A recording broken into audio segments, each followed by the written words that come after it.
Assalamualaikum warahmatullahi wabarakatuh. Halo teman-teman, ya kembali lagi dengan saya Muhammad Ardi Agroma ya kan ya. Tadi kalian seharusnya sebelum menonton video ini kalian harus mendengarkan dari Mas Iqbal terlebih dahulu. Nah, Mas Iqbal itu kan membahas tentang naskah bahasa Arab ya, yang temanya tentang cara memilih istri. Nah, berbeda dengan Mas Iqbal, saya di sini tidak membahas tentang kekeluargaan ya.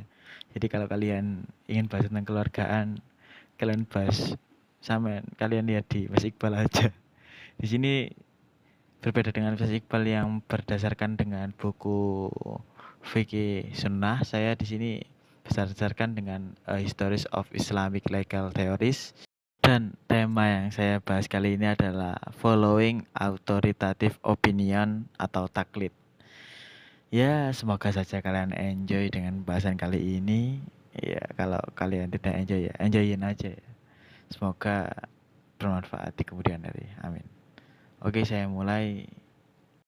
Dalam bab taklid ini, pembahasan awal yang dibawa oleh penulis ini yang pertama adalah bahwa penulis memaparkan bahwa ada perbedaan antara mujtahid dan non-mujtahid.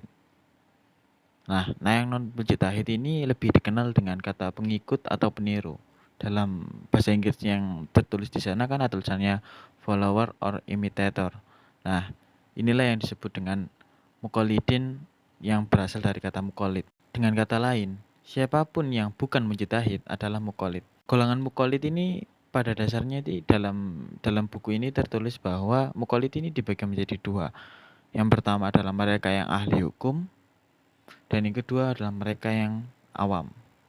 Namun keduanya itu mempunyai karakteristik, yaitu adalah ketidakmampuan mereka ketika dihadapkan dengan pertanyaan tentang hukum dan hanya bisa menjawab secara tekstual saja, tidak secara rinci. Beda dengan mujtahid yang bisa menjelaskan secara rinci, bisa menjelaskan asal usulnya dan lain-lain. Sedangkan muqallid ini tidak, hanya berpaku pada teks aja. Ya hanya sekedar mengikuti gitu, mengikuti nalar para mujtahid. Jadi ya intinya ya cuman sekedar tahu dasarnya aja, mengikuti nalar mujtahid yang ia ikuti begitu. Dalam taklid ini perlu ya adanya mengikuti nalar mujtahid ini. Hal ini dikarenakan karena nggak semua orang itu masuk ke dalam tingkatan mujtahid. Seperti yang kita tahu kan, mujtahid kan ada beberapa tingkatan ya. Nah, kalau semua orang mau menjadi mujtahid kan di dalam teks ini ya tertulis itu bahwa itu akan jika semua orang akan berusaha menjadi mujtahid, maka mereka akan mencurahkan seluruh tenaga dan waktu mereka untuk mencapai ilmu hukum tersebut. Sedangkan itu akan membuat waktu untuk mendapatkan ilmu yang lain itu akan terasa sulit begitu loh. Sehingga ya dirasa perlu untuk mengikuti nalar para mujtahid ini. Selain itu, ijtihad ini kan juga fardu kifayah. Dan yang mendapat tugas itu hanya orang-orang yang memenuhi syarat saja. Sehingga dengan demikian semua ahli hukum awam dan non mujtahid wajib mengikuti petunjuk tersebut dari para mujtahid. Dan hal ini sudah dibenarkan oleh para sahabat dan dalam Al-Quran surat An-Nahl ayat 43 yang artinya yang dikutip dalam buku ini ya, yang artinya maka bertanyalah kepada orang yang punya pengetahuan jika kamu tidak mengetahui. Nah, yang disebut dengan orang yang mengetahui tersebut adalah mujtahid. Selain itu, selain dari berdasarkan dengan Al-Quran surat An-Nahl tersebut, ada juga kasus lain di mana para sahabat itu tidak tahu sebuah hukum. Nah, para sahabat ini bertanya kepada sahabat yang lebih tahu. Dan hal ini sudah berlaku sudah cukup lama sehingga tidak ada permasalahan. Nah, ini yang memperkuat bahwa taklid ini boleh-boleh saja, tidak ya sah-sah saja gitu loh. Namun apa yang terjadi jika dalam suatu wilayah tersebut ada 2 orang mujtahid. Nah, dalam buku ini dijelaskan di paragraf kedua bahwa sekelompok ahli teori mengatakan bahwa orang awam tersebut itu harus memilih dari salah satunya itu yang lebih terpelajar. Jadi bisa dibilang itu ada tingkat-tingkatannya lah.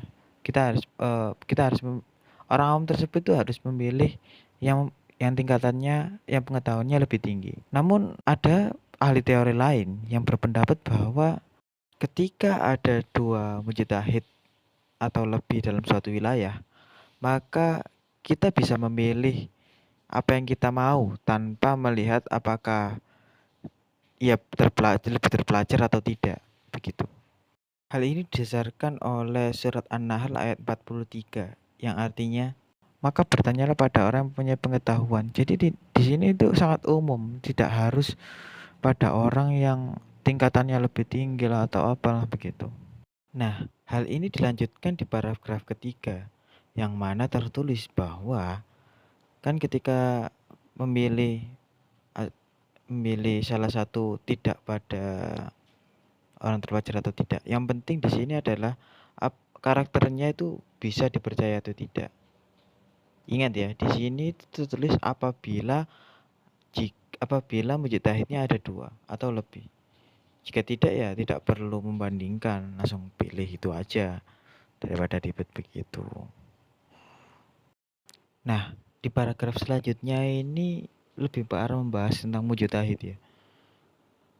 Nah, di sini itu tertulis bahwa seorang mujtahid itu tidak boleh mengambil pendapat mujtahid lain. Jadi intinya itu harus murni dari dirinya sendiri. Namun apabila kasus tersebut membutuhkan jawaban secepatnya, maka mujtahid tersebut boleh mengambil hasil ijtihad orang lain. Namun ada perbedaan lagi dari beberapa ahli yang lain yang berpendapat bahwa gak boleh mengambil pendapat atau hasil ijtihad orang lain